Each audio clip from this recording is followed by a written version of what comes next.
Dan oke, assalamualaikum warahmatullahi wabarakatuh. Jumpa lagi dengan saya. Bagaimana kabar sobat semuanya? Semoga selalu sehat dimanapun berada. Jadi di video kali ini saya akan sharing lagi, yaitu tentang cara mengatasi laptop ataupun komputer yang tidak bisa masuk Windows. Dia ada keterangan error, teman-teman.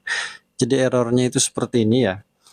Ketika dihidupkan dia muncul keterangan seperti itu. Nah, cara mengatasinya itu sangat mudah. Cara ini bisa teman-teman terapkan di laptop ataupun komputer, baik itu Windows 7, Windows 8, Windows 10, ataupun Windows 11.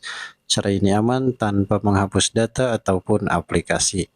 Bagaimana videonya? Lanjut kita ke videonya.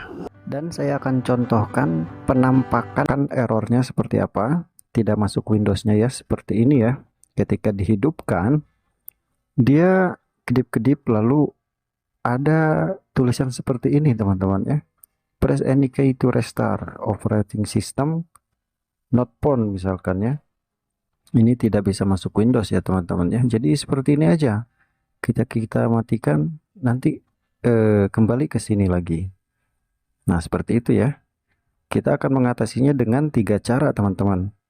Dan cara ini sangat mudah untuk dipraktekkan ya. Jadi simak saja videonya dan jangan di-skip. Nah, di cara pertama ini, cara yang paling mudah teman-teman ya.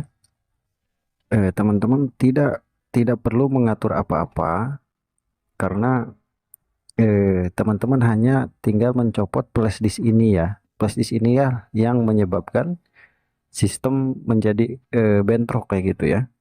Nah, teman-teman tinggal mencopot flash disk ini, dicopot terlebih dahulu dan silahkan eh, siap dan silahkan menghidupkan laptopnya.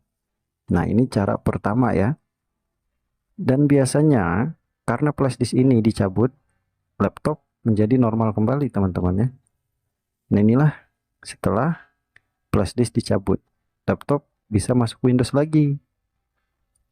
Bisa teman-teman praktekkan. Nah, jika tanpa flash disk, misalkan nggak ada flash disk tapi kayak gitu, tapi misalkan masih terjadi error, misalkan masih tidak bisa masuk Windows, teman-teman bisa komen saja di kolom komentar dan minta solusi, mas solusi lain dong gitu, masih error nih kayak gitu ya. Nanti akan saya kasih link cara lain untuk mengatasinya kayak gitu. Oke teman-teman, mungkin tutorial cukup sampai di sini saja. Semoga bermanfaat. Assalamualaikum warahmatullahi wabarakatuh.